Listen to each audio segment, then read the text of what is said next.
উত্তরাধিকার সূত্রে পেয়েছি শুধু এক গুচ্ছ চাবি, ছোট বড় মোটা বেঁটে, নানা ধরনের নানা রকমের চাবি।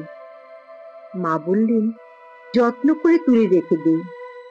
তারপর যখন বয়স বাড়ল, জীবন ও জীবিকার সন্ধানে পথে নামতে হলো, পকেটে সম্বল শুধু সেই এক গুচ্ছ চাবি, ছোট বড় মোটা পেটে, নানা রকমের নানা ধরনের চাবি।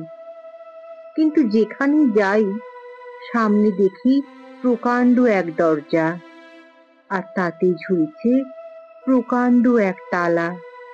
পকেট থেকে চাবির গুচ্ছ বের করি, এ চাবি সে চাবি ঘোরাই ফেরাই, লাগে না, খোলে না।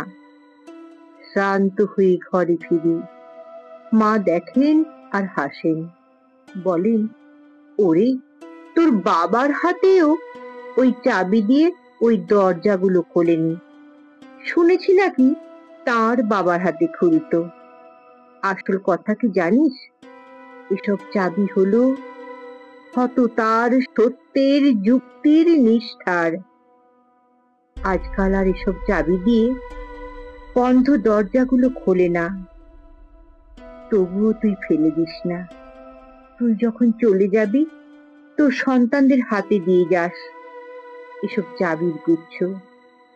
হয়তো তাদের হাতে, হয়তো কেন, নিশ্চয়ই তাদের হাতে ওইসব সততার, সত্যের, যুক্তির, নিষ্ঠার চাবি দিয়ে জীবনের বন্ধ দরজাগুলো খুলে যাবে, খুলে যাবেই।